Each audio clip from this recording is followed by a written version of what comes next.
عمران خان جو اس وقت جیل میں ہیں، ان کے اوپر 3-4 کیسز بڑے سالڈ آ گئے ہیں، جو میں پہلے بھی بتاتا رہا ہوں۔ ایک القادر ٹرسٹ ہے، ایک فورن فنڈنگ ہے۔ القادر ٹرسٹ کا جو ہے وہ کیس بہت ہی توشہ خانہ آلریڈی اس وقت نیب اس کے اوپر کافی ایویڈنس جمع کر چکی ہے، لیکن جو سب سے بڑے 2 کیس ہیں جس میں عمران خان کو پھانسی بھی ہو سکتی ہے اور عمران خان عمر قید بھی ہو سکتی ہے، اور اس کے بارے میں کہا یہ جا رہا ہے کہ بہت سالڈ پروف، ثبوت اور ایویڈنس ہے۔ جیسے میں نے ذکر کیا تھا آپ کو سائفر کیس کا، سائفر کیس جو ہے وہ بہت ہی سٹرونگ ہے اور اس میں ایک گواہ بھی بہت سٹرونگ ہے اور وہ ان کا پرنسپل سیکرٹری ہے۔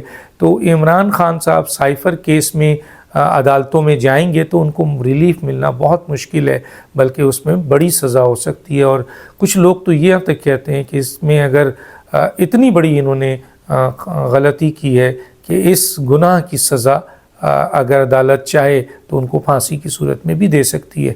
عمر قید تو بنتا ہی بنتا ہے، لیکن اب عدالت کیا فیصلہ کرے گی، یہ وقت ہے جب یہ کیس چالان جائے گا۔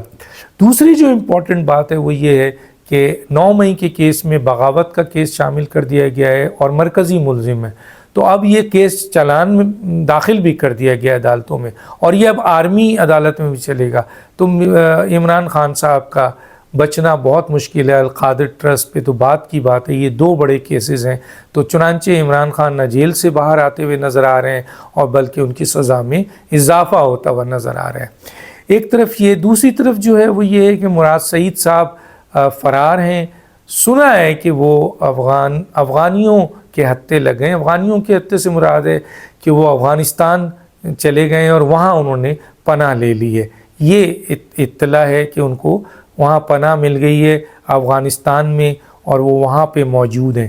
دوسرا آپ نے دیکھا کہ جناب جو آپ کا عثمان ڈار صاحب ہیں اور ایک اور جو بہت ہی وانٹڈ تھے 2 جناب، اور وہ تھے جناب آپ کے فروخ حبیب صاحب بیسیکلی ایک نارمل شخصیت تھے اور پھر اب ارب پتی ہو چکے ہیں ان چند سالوں میں، اور عثمان ڈار بھی ارب پتی ہو چکے ہیں، مراد سعید بھی ارب پتی ہو چکے ہیں۔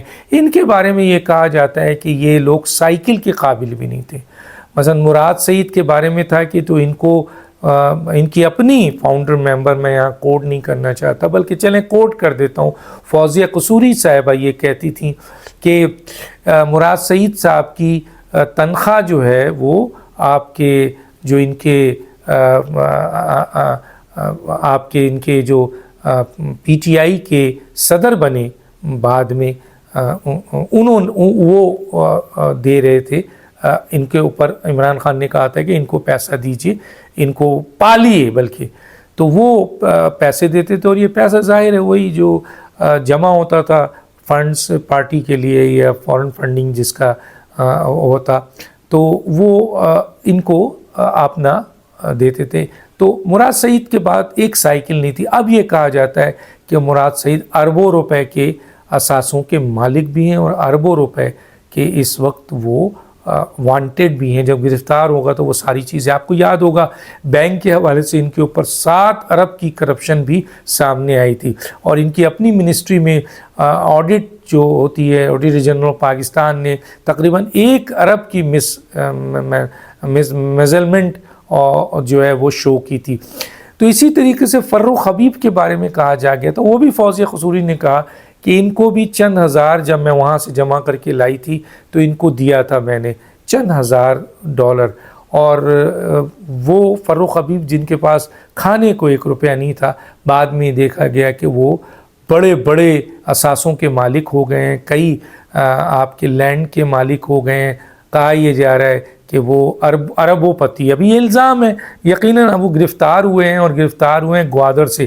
وہاں وہ اپنے چند لوگوں کے ساتھ وہاں سے نکلنا چاہ رہے تھے، لیکن وہ گرفتار ہو چکے ہیں، اور گرفتار ہو کے اب ان سے وہ تمام چیزیں، کیونکہ 9 مئی واقعات میں وہ انوالو ہیں، میجر ان پر چارج ہے، اور اسی طریقے سے جو کرپشن ہوئی ہے بہت بڑی، اس میں فروخ حبیب کا بہت بڑا نام آ رہا ہے، اور یہ کرپشن کے اوپر بھی ان سے ان کے اثاثے، ان کی تنخواہ، ان کی مالی حالت، ان کے گھر کے حالات. اسی طرح عثمان ڈار کے تو بہت سارے کیسز آپ کو سامنے آ گئے کہ کس طرح انہوں نے اور ان کے بھائی نے مل کر جو ہے وہ کرپشن کی ہے. اور ظاہر ہے ابھی یہ الزامات ہیں، میں اس کو یہ نہیں کہہ سکتا کہ اس میں حقیقت کتنی ہے. یہ تو اس وقت ہوگا جب اس کی انویسٹیگیشن آخری مراحل پہ ہو کے جب عدالتوں میں جائے گی اور وہاں یہ فیصلہ ہوگا کہ جناب مراد سعید کتنے بڑے کرپشن انہوں نے کی ہے اربوں کی،